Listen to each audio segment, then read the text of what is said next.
সবাই কেমন আছেন? আশা করছি সবাই ভালো আছেন। আমার একটি ব্লগে আপনাদের অনেক স্বাগত। আগামী 4ই ফেব্রুয়ারি আমার দেবসেনার অন্নপ্রাশন। মামার হাতে প্রথম ভাত খাবে, তাই এইখানে দেখুন একটা সুন্দর করে ওর নাম লেখা হয়েছে দেবসেনার শুভ অন্নপ্রাশন। দেখতে দেখতে 6 মাসেও পড়ে গেছে আমার দেবসেনা। কবে কবে যে বড় হয়ে গেল ঠিকঠাক বুঝতেও পারলাম না। একটা অনুষ্ঠান বাড়িতে কিন্তু অনেক ধরনের কাজ থাকে, যার জন্য কিন্তু আমি ভিডিও দিতে পারছি না। আমার ভিডিও অনেক করা আছে, কিন্তু আমি সময় করে আর এডিট করতে পারছি না, কারণ আমার দেবসেনা আর আদিদেব কিন্তু প্রচণ্ড জ্বালাতন করে।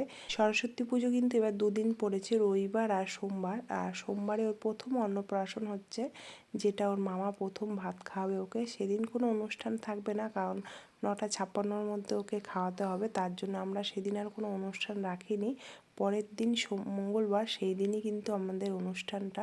2 দিন ধরে আবার দেখতে পাচ্ছি আকাশটা বেশ মেঘলা মেঘলা করে আছে। জানি না মঙ্গলবার দিন কি হয়। আমি চাই মঙ্গলবার দিনটা যেন অনেক ঝলমলে হয় আর যেন অনেক সুন্দরভাবে ওর অনুষ্ঠানটা হয়। সেটাই আমি মায়ের কাছে প্রার্থনা করি, যেন আমার মেয়ের অন্নপ্রাশনটা যেন খুব ভালোভাবে হয়। আমার কাছে মনে হয় যে কোনো অনুষ্ঠান আসতে আসতে এটা শুনতেই বেশ ভালো লাগে, যখন চলে যায় না, তখন মনটা ভীষণ খারাপ হয়ে যায়। কারণ একটা অনুষ্ঠানের সঙ্গে সঙ্গে অনেক আত্মীয় কুটুম বাড়িতে আসে, তারা যখন বাড়ি থেকে যখন চলে যায় তখন অনেকটাই মনটা খারাপ হয়ে যায়।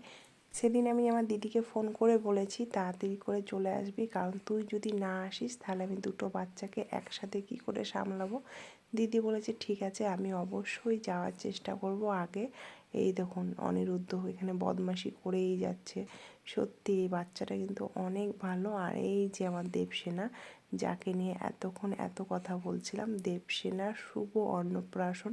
লেখাটা কেমন হয়েছে অবশ্যই জানাবেন। তারপর আমি খাতা পেন নিয়ে বসে পড়লাম, কি কি রান্না বান্না হবে সেটাই একটা ছোট্ট করে আলোচনা হচ্ছিল সবার সাথে, আর আমি ডায়েরিতে লিখছিলাম। তারপরে আমি এখানে যাচ্ছিলাম একটুখানি বাজারে, একটুখানি শপিং করার বাকি আছে টুকটাক, বেশি একটা শপিং করিনি আমি, টুকটাকই শপিং করেছি, কারণ সমস্ত কিছুই কেনা আছে আর সেভাবে আর কিছু কিনিনি। আদিদেবকে বাজারে নিয়ে যাওয়া মানে ভীষণই সমস্যার ব্যাপার। ও যা দেখে তাই ওর নিতে ইচ্ছা করে। এই জলের বোতলটাও পছন্দ করেছে, দাদার আছে তাই দাদার মতনই ও নেবে, অন্য কিছুই নেবে না। তাই ওকে একটা সুন্দর দেখে একটা জলের বোতল কিনে দেওয়া হয়েছে। আর এই দেখুন ওদের কি অবস্থা, দোকানের মধ্যে 2 ভাই খেলতে শুরু করেছে গাড়ি। আগের দিন মেলা থেকে অনেক গাড়ি এনেছে, তাও কিন্তু ওদের হয়নি। আবার এই দোকানে এসে আবার ওদের গাড়ি কিনতে হচ্ছে। গাড়িগুলো ঠিকঠাক বাড়িতে পৌঁছাবে কি না জানি না, তার আগেই না রাস্তাতেই ভেঙে দেয়। এইখানে কিন্তু আদিদেব কিন্তু ভীষণই খুশি ফুচকা খাবে বলে। আজকে আর ফুচকাটা দাঁড়িয়ে দাঁড়িয়ে খাওয়া হলো না, কারণ দেবসেনা প্রচণ্ড কান্না করছিল। তাই ফুচকাগুলোকে বাড়িতে নিয়ে আসলাম। আর এই দুটো দুষ্টু কিন্তু প্রচণ্ড বদমাইশি করতে পারে, সারাক্ষণ আমাকে জ্বালাবে।